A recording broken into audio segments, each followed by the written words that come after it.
Hello, I'm Morag and welcome to this episode of Sense Making the Changing World podcast, a project of the Permaculture Education Institute. I invite you to join me each week in conversation with leading permaculture-related educators, thinkers, activists, authors, designers, and practitioners to explore the kind of thinking and action we need to navigate a positive and regenerative way forward, to myceliate possibilities, and to share ideas of what a thriving one planet way of life could look like. My guests offer voices of clarity and common sense.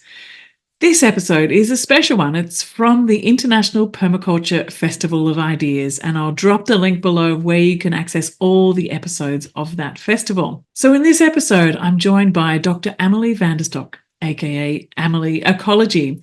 Amelie is a pollinator ecologist, musician and permaculture educator from the Blue Mountains, Australia, on Dharug and Gundungurra country. She creates songs inspired by the wonders of native bees and the natural world and invites science lovers, young and old, to be curious and sow seeds of positive change. Amelie has performed in schools and festivals across Australia, Europe and Japan, including Woodford Folk Festival and the Green Gathering in the UK.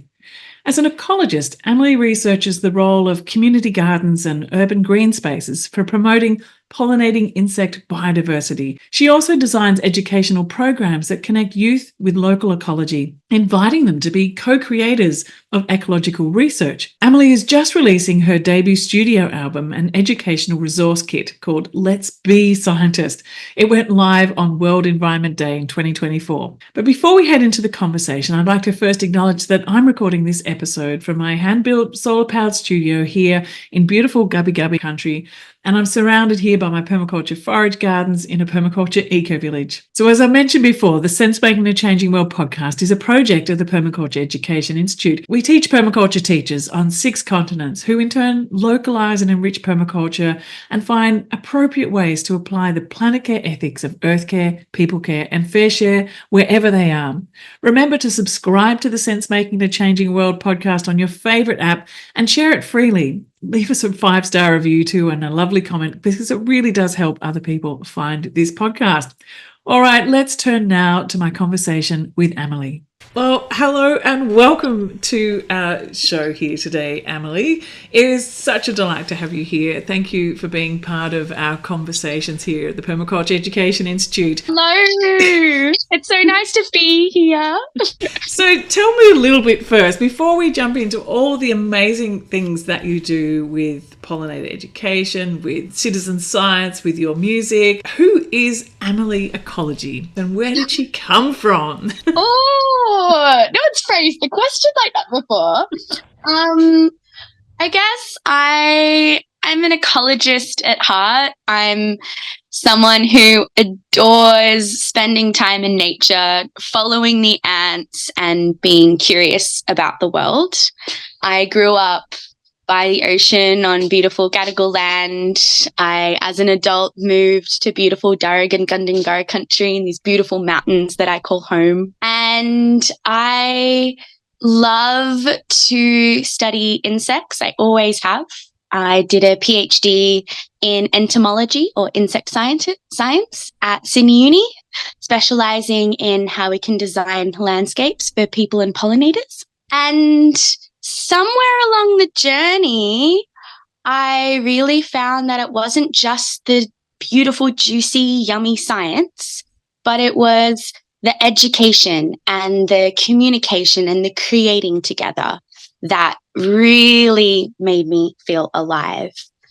I spent a lot of my uni years working with the Australian Student Environment Network, or ASEN for short, really awesome collective of young humans with a really grassroots-based learning approach, lots of teach-ins and learning and growing.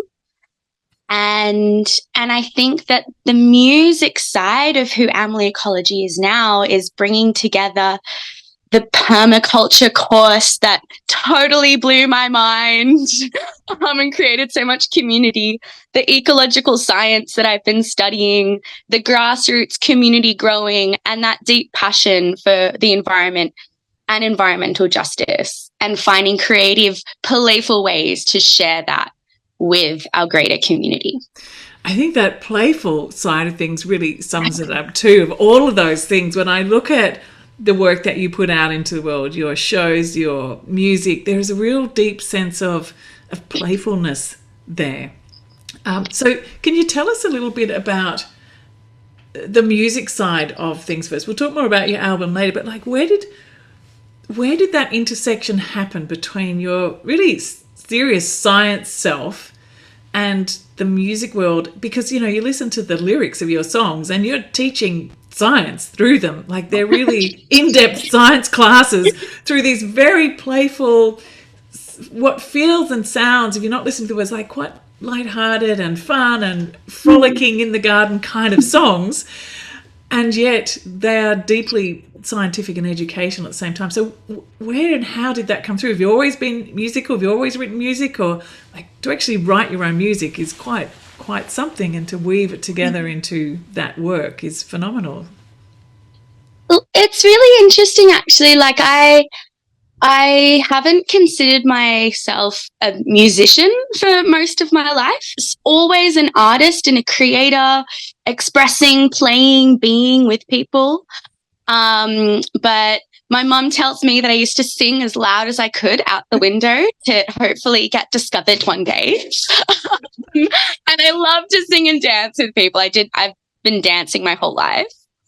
But I think that playful curiosity is something that when we can lean into, especially as adults, it's so much more freeing, and we're able to ask really interesting questions and be in that space. Like when I work with beautiful children, I work a lot with children in preschools and primary schools as incursions and doing bush schools and things.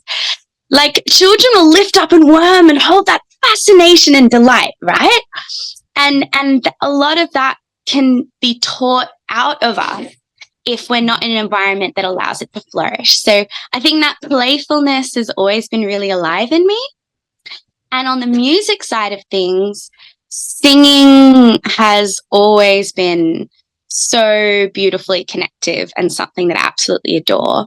But I never really considered myself a songwriter or a musician until much later in life, when I remember I was still doing my PhD and I did a songwriting course and a permaculture course, like all at the same time. And then, of course, all of these things started mixing around in my brain. And then my first song, Concrete Jungle, just emerged into the world.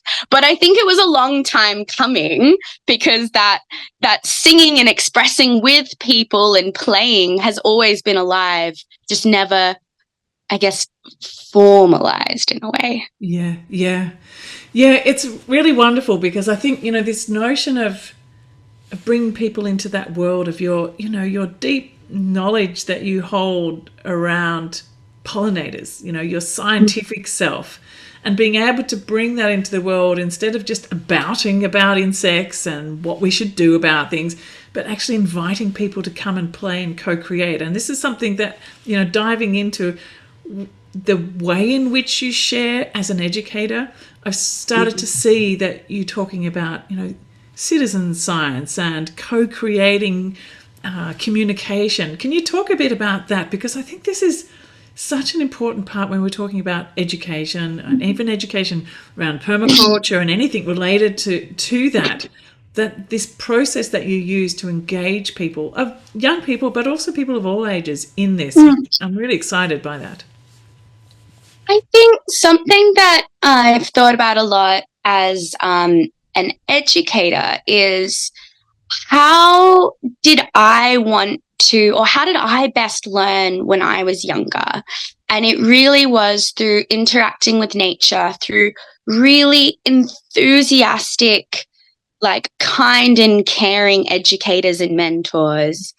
And a lot through music. English is my second language, and I learned a lot of English through song. And so thinking about like those ways that, especially a lot of beautiful young people that are so expressive and absolute change makers, and sometimes the school system's quite tricky to find a way into, how can we create ways that allow those beautiful sparkles to ignite? And so During my PhD, a big project that we worked on was called, it's actually the same as the album that's about to come out. It was the original. It was called Let's Be Scientists. And this was a citizen science project where I worked with young people in the Blue Mountains. The high school age students were designing their science learning experiment around pollinators and teaching the primary school age students and their families about their experimental method that they were working on and making these artificial flowers and acting as both like really taking autonomy over that science and ecology and discovery and learning and teaching others and communicating that in their community. And I think that was a real moment of, wow, this is beautiful. And I'm still friends with some of those gorgeous young people who are now teenagers. And it just brings me so much love to see that care for local nature is still there and blooming. Yeah. And isn't that wonderful to have that community of practice that you're part of, like, and it co-creating those young leaders' enthusiasm in understanding ecological systems, understanding the world around them, and finding their way into actually doing something with it in the world. I think they'll carry that with them.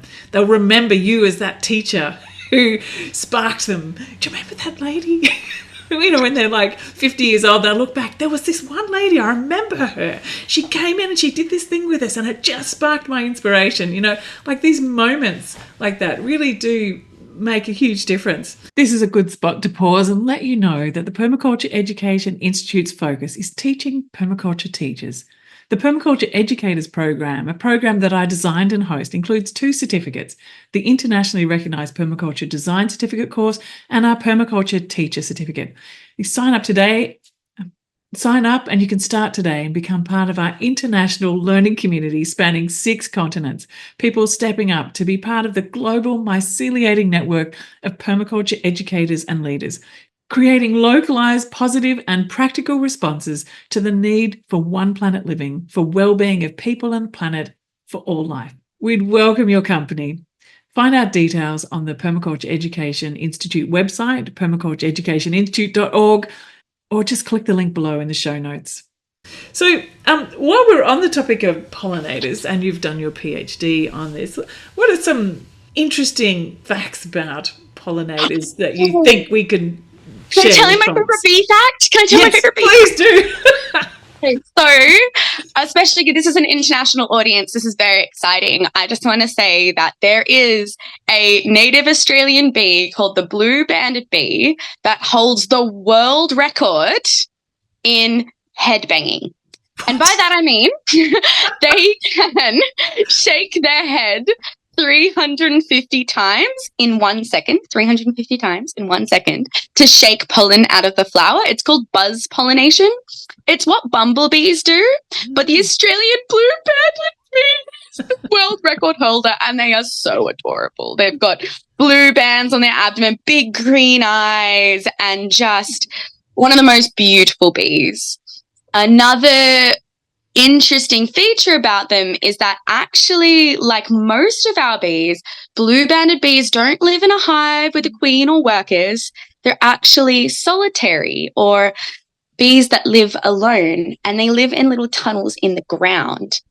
Now, a lot of us really would love to or do live in some form of eco-village, and blue-banded bees also do this. They have their tunnels, but they often have a few nearby. So they're not completely alone. They have really good neighbours. And so as someone who might live in an urban area or somewhere else, what are the things that we could be doing to support greater habitat for solitary bees, native bees, blue-banded bees?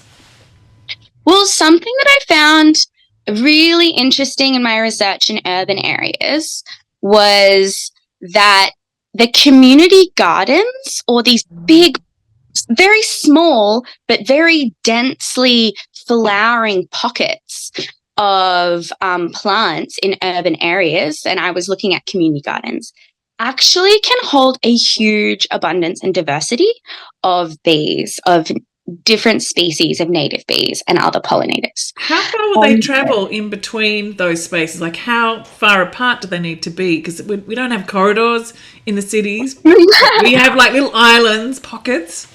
Well, we do have islands, but if we think about it, buffering in between those community gardens, even if you have an apartment with 1 meter squared and you're growing some herbs and flowers on that garden, that could be part of a little corridor, networking those places. So European honeybees can travel up to 12 kilometers away. 12 kilometers? 12 kilometers. That's amazing. But our native bees, not as far. So the Australian native stingless bee, or Tetragonella carbonaria, there's a lot of similar species around the world. They can only fly about 500 meters. And the other bees are somewhere in between.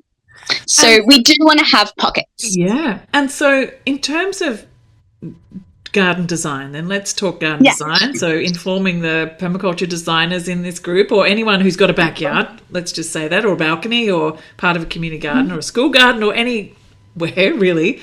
What can people be doing to create more of a habitat to support them to, one, be attracted there, and two, to be able to live there, stay there, and thrive? Absolutely. So both food and habitat are really important. In terms of habitat, most of our bees actually live in the ground. 70% of our bees live in the ground. And so having spaces that are dedicated, don't mess around with that space is really important.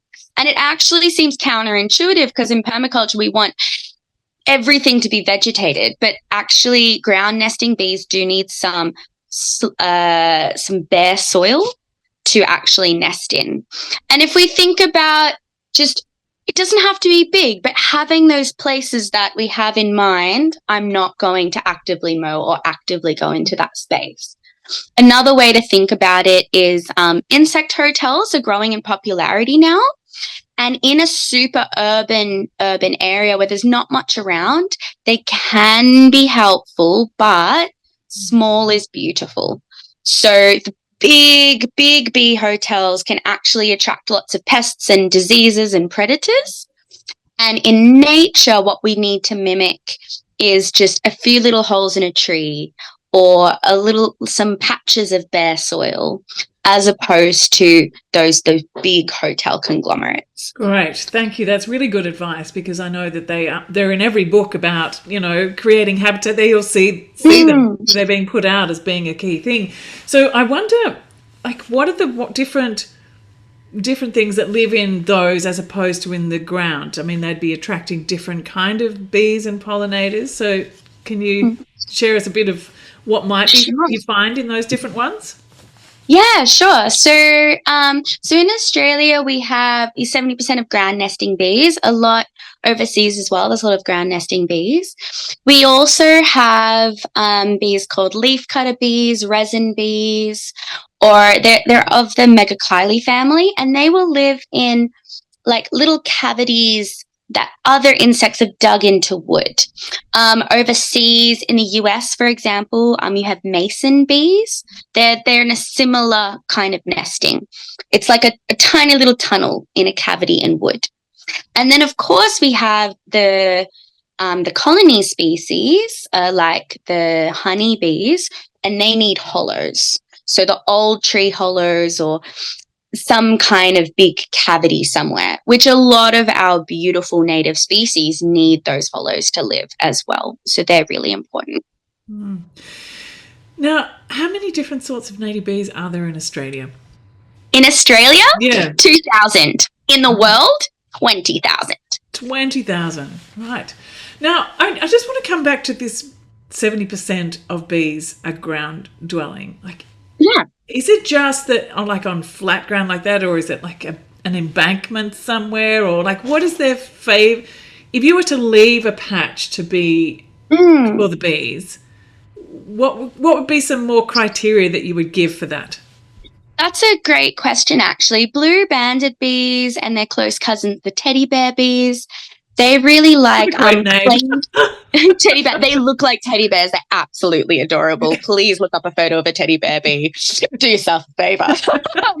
And so they look like kind of clayey, sandy soil. So kind of those embankment style. And if you think about, I've got friends that live in cob houses. Perfect habitat for native trees. Donate your cob wall. But anything that resembles cob, that's what they're really into. Yeah, nice. Yeah, I notice where I live, I've got sort of like a split house with little modules, on the landscape, and in between there's this embankment, and it's just full of life. I always thought I should, fix it up with some rocks or whatever, but there's birds that live in there, there's bees that live in there, there's all sorts of things that live in there. I thought, I'm not going to touch it, I'm just going to leave that. And I think that's a really beautiful thing about designing for wildlife in permaculture, is that messy gardens truly are wildlife-friendly gardens. And I remember my parents went away for a while and I was minding the house, and my dad asked me to please pick up the mail and mow the lawn. Now, I definitely picked up the mail, but I didn't mow the lawn because I knew the bees would love it if I didn't. And I was able to observe this space go from a lawn to little pockets of dandelions and clover and all of these different species, and see the bees and the pollinators come back. And that messiness in terms of habitat and vegetation is really what does bring the wildlife. Yeah. So what is the current state of bee populations? Like, how devastated are they? And pollinators, insects in general, that you are aware of? So it's a tricky time for insects. We are seeing a lot of biodiversity loss across different species of wildlife. And some of our insects can be quite vulnerable to different processes like climate change, monocultures, pesticides and other chemical inputs. And it's this conglomeration of all of these things, and habitat loss and land clearing. And so all this conglomeration of things that are happening at once are having an impact on insect populations. But the tricky part is that we don't have, in a lot of areas, we don't have the best baseline data of who was there. So it's hard to know who's gone missing when you don't know who's there in the first place. And so there's been amazing research in the last 10 years or so to really dive into who is there and what is happening. But yes, we should be worried insofar that all of these processes are impacting invertebrate populations.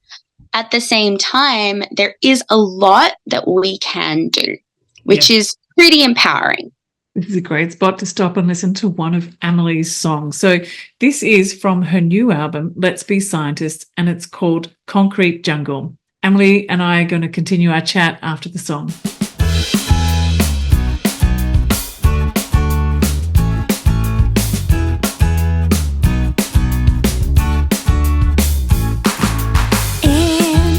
Jungle, look down between the cracks, observe a golden treasure.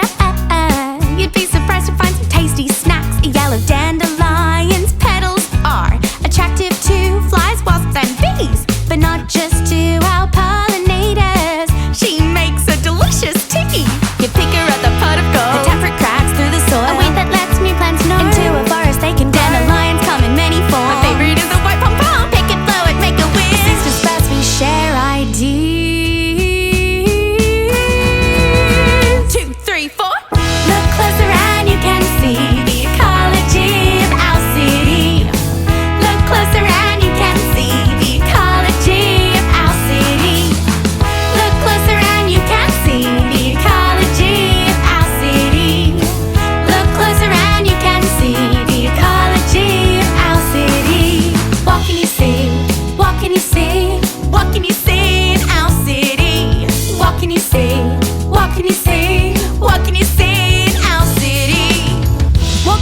see. Bin chickens! Bin chickens, or white ibis, lived in wetlands before we built houses and shops and roads on them. So they migrated to cities and found clever ways to survive using their long beaks to dive in bins and explore different foods. They're ecological refugees who have found a home and are thriving with resilience. Can we sing with these brave birds? Bin chickens in our city, look close and you can see the ecology. Bin chickens in our city, look close and you can see the diversity. What else can we see? Weeds! Weeds? They're just plants that are incredibly good at living in damaged environments. When nothing else can grow, we find these pockets of greenery feeding bees and soils and us. They're adapters, growing fast in unexpected places and bringing life to our concrete jungle. Can we celebrate with the weeds? Weeds in our city, look close and you can see the ecology. Weeds in our city, look close and you can see the diversity.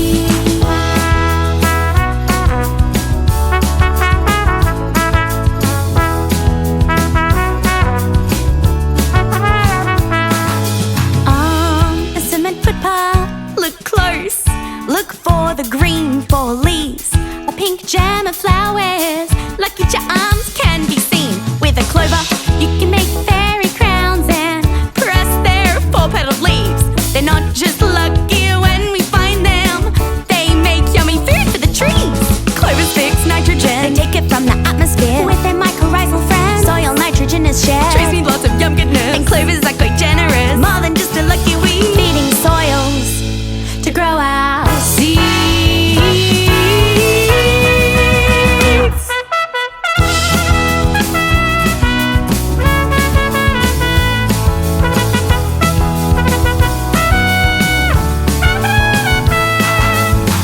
Look closer and you can see the ecology of our city. Look closer and you can see the ecology of our city. Look closer and you can see the ecology of our city. What can you see? What can you see? What can you see in our city? What can you see? What can you see? What can you see in our city?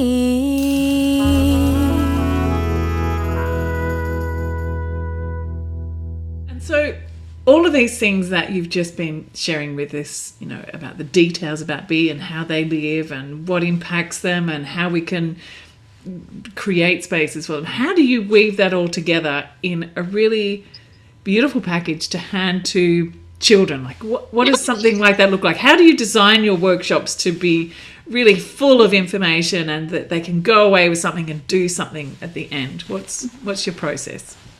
Oh, so my workshops have been evolving over time. I work with both children and more adult audiences. And with adult audiences, I put more of my scientist ecology hat. But with children, I love to bring in these particular elements. I always like to have a bit of singing, a bit of movement, some kind of garden curiosity exploration. I usually bring out some magnifying glasses and an art making creative activity. And I'm hoping that this can meet different needs of different young people in different places. And you're also dressed up amazingly too. I mean, you just look at you and you are like the embodiment of biodiversity right there. Oh, the dress that's such a creative work in progress. My beautiful textile friend Natika helped me make that. It's got gorgeous. A funny story. The base dress I found in a clothing swap. All the flowers are recycled fabrics that we cobbled together, and every so often someone will donate a piece that needs to be added to the dress. And you've got the headpiece as well too. Yeah, well, I have to be anatomically correct. Right. Green eyes, tall antennae. I have the right amount of bands on my abdomen. Yeah, Oh, it's right. very scientifically accurate. Well, that's so cool. That is really cool. Because that in itself is an education. Just seeing that, that you are anatomically correct. That's amazing. But how would you do it differently, say, then with adults if you're going into work without doing a pollination, a workshop about pollinators, for example? How does that differ? What would you share with them? Well, so with adults or like more tailored to an adult audience, my favorite place to do workshops is in the garden, especially in a community garden with lots of flowers around, because it's the garden that is our teacher. But sometimes it can be really helpful to have an indoor space with, say, like a PowerPoint presentation style, but it's always very question and answer.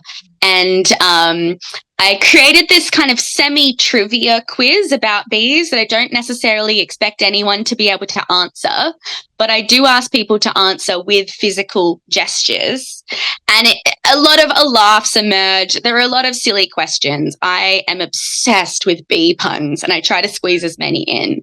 And I do think that, and I notice that in those workshops, it's so silly, but there's so much juicy information that, yeah, people do smile and connect with each other. And then we always go for a walk in the garden and have that moment to allow the garden to be our teacher.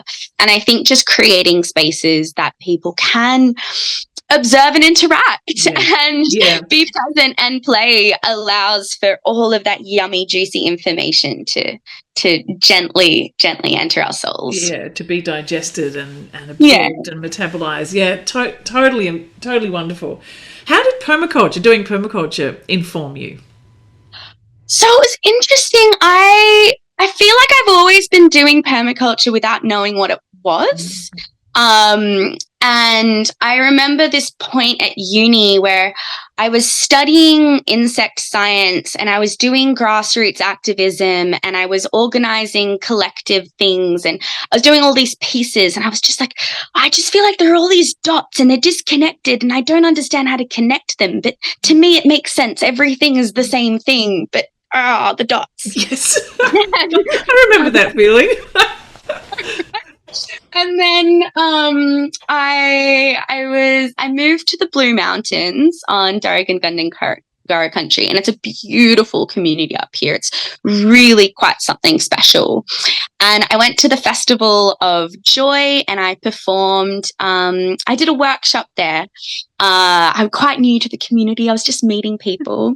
And then my to-be teacher, Liz Bastian, was there being like, we're doing a free permaculture course for young people. Do you want to sign up? And I'm like, how young is young? I was just on the cusp. Just on the cusp. And because I'd heard about this thing called permaculture for ages. And in fact, I think it was Charlie McGee's Formidable Vegetable Sound System where I learnt the principles of permaculture before I knew that through music. They were the principles of permaculture through music, exactly.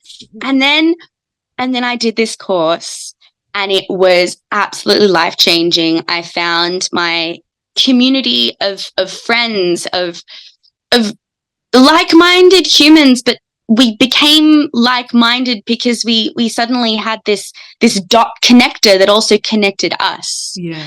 And at the same time, in the evenings, I was doing a songwriting course, which I can highly recommend, combining a songwriting or an art expressive thing with your permaculture course, because everything that I was absorbing during the day was expressed into my music in the evening. Fantastic. And then I made this group of friends. I felt more integrated in the Blue Mountains and really found my home here. And those lessons and those ethics and those principles, which were sort of always there, but never had a name to them or a community around them, just continued to flow into everything I do. And I've been really lucky to have that mentorship in an ongoing way. Yeah, I think that matters, doesn't it? And, I really love how you're saying, it's a way to really land in a place as well. And there's something particular about how Liz set up that with with the Blue Mountains Permaculture Institute, isn't it? That she got some support to be able to offer this free workshop. So where was that funding from? Was it from the local government or some? I know there was. I can't remember the details of it. Oh, that I should know that. I don't know that. Okay, that's all right. But I just think, anyone who's listening, to know that there are ways that you can deliver a permaculture course in a community and bring together people like what happened for you and get support and funding for that. And I think that's a really interesting point to keep in mind, that there is support for this. And since, so I did that first permaculture course up in the Blue Mountains, and then I did my teacher training with Rosemary Morrow, and then I taught that permaculture course in the Blue Mountains for the next 3 years, for young people. So that continuity is really possible. And that did come through grants and a lot of really strong-willed on-the-ground work in the Blue Mountains by Liz and Rosemary. Yeah, amazing. And I think that's also really a good reason to either connect up with your local permaculture institute, or if there's not one, to create a local community permaculture organisation that does have these possibilities for connection. Yeah, I think that's just fantastic. So I'd love to ask you more about your album, because it's just come out and it's called, the same as what you were saying before about the education workshop, Let's Be Scientists. And you currently have a crowdfunding campaign out at the moment to support it. And so it's the music and it's more. So tell us about that. So this Let's Be Scientists musical project has been, it's got its mycelium networks underneath the soil for a long time. And the name of it really does point to that original place, which was when I was very actively working with young people in this empowered science learning way. And this album it's a compilation of all original songs that I've written by myself or with incredible collaborators. And there are songs about the observing nature in the city, about native bees and pollination, about finding that empowered place where we can act on change with a beautiful tree metaphor. And through these songs, there's a lot of science learning outcomes, music learning outcomes, creative learning outcomes. And I wanted to create both the music stands alone, but I'm also creating a teacher's resource kit that links the songs with outdoor permaculture style learning activities that will link to the New South Wales and Australian curriculum. Fantastic. If anyone wants to collaborate to make it different states or, overseas, I'm totally up for it. But the idea is that these songs, they stand alone, they're joyful, they're connective, and they can be used as an amazing teaching learning kit. The crowdfunder that I have open at the moment is a pre-sale campaign where you can get digital albums, CDs, but also the backyard learning kit is more geared towards a family or home learning environment, and the classroom learning kit, which is more geared towards a teacher in a classroom or with a larger community of children. And it's primary aged-ish, but these songs have been listened to by much younger humans and really young at heart adults as well. Yes. So we'll put all the links to these. So those of you who are listening, we're going to drop all the links to these in the show notes. So you'll be able to find out all the details of Amelie's work and where you can find her album and where you can get in on this crowdfunder with all these extra lovely bonuses too. And but most importantly, support you to get this work out into the world and to support you to create those educational materials. So what's your big picture dream? Where do you hope this will go, and where are you sort of feeling yourself drawn to? Like now this is done and it's out in the world and it's starting to get legs or wings. Where do you want this to go? What's your dream for this? For this particular project, the next step is I really want to tour it around Australia, especially in rural and regional communities. If you're a rural and regional community and want a beautiful native bee musical show, I'd love that. And especially in outside of the cities, because so much awesomeness can happen in the cities, but it's the smaller places that I'm really passionate about. And that's, in the next year or so. And then eventually I would really, really, really love a musical, outdoor education, creative learning, nature-based TV show. Like a little bit like Dirt Girl World, but maybe and really drawing from the beauty that these beautiful mentors and inspiring creators have made in the past. And that's something that I think is a little bit further off, but I'm really hoping to find the people who want to co-create this beautiful journey together in the future. Yeah, that sounds amazing. So if anyone's interested in getting in touch with you, one about booking you for a show, yes, the link will be down below. If anyone wants to collaborate in terms of localizing the educational offering, like making links, like you were saying, to different curriculums, then get in touch. And anyone who's got information or about taking this the next step, fantastic. And I think the important thing too is that it's deeply grounded in like the rigorous science, but also deeply grounded in like the eco-literacy and the paradigm of, living a one planet way of life. It brings all of these things together in a beautiful, playful, accessible way that brings people joy. People want to be part of something that brings joy.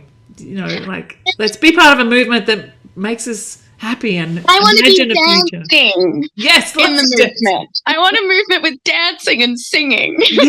Lots of colour and flowers and lots of play. It's absolutely fantastic. Thank you so much for joining me today on the show. It's just been absolutely delightful to learn more about like all those fabulous bee facts as well. Like we got really practical in the middle there, didn't we, about like how do you actually design your garden as well and design educational systems. Thank you. I really appreciate your time here today. And thank you for having me and all the beautiful work you do as well. Thanks, Amelie. Thank you for tuning in to this episode of Sense Making the Changing World. Check out the show notes below to find all of Amelie's links, and also check out the notes to find out details of our permaculture courses and resources. Make sure you're signed up to hear all the news and updates, and come and join us at the Permaculture Education Institute to learn the practical skills for designing and teaching permaculture and making a good livelihood while living a permaculture-inspired one planet way of life. Here's another song from Amelie Ecology called ABC of Pollination from her new album, Let's Be Scientists. See you next time.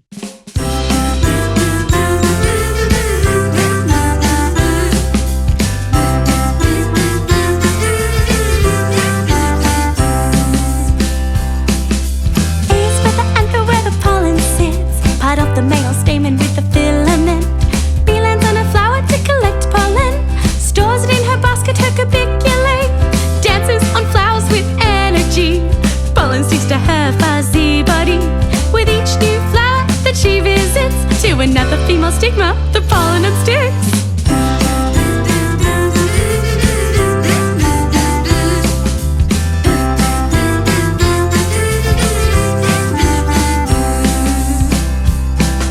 The pollen goes down the pollen tube, hugs the ovule to become a fruit. We eat these tasty treats and plant the seeds that germinate in soil to become fruit trees.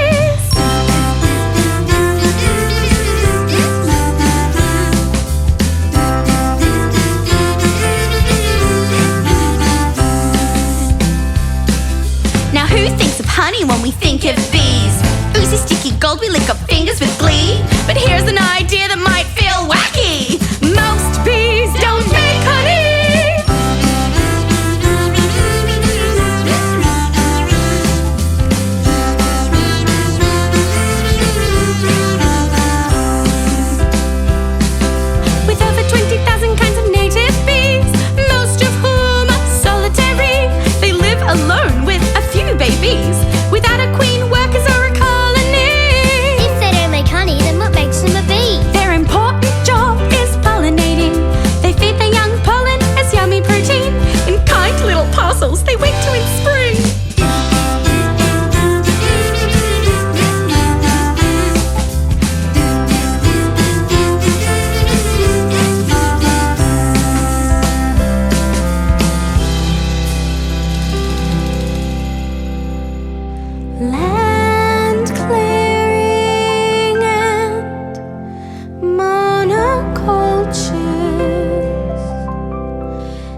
don't we sing Buzzily?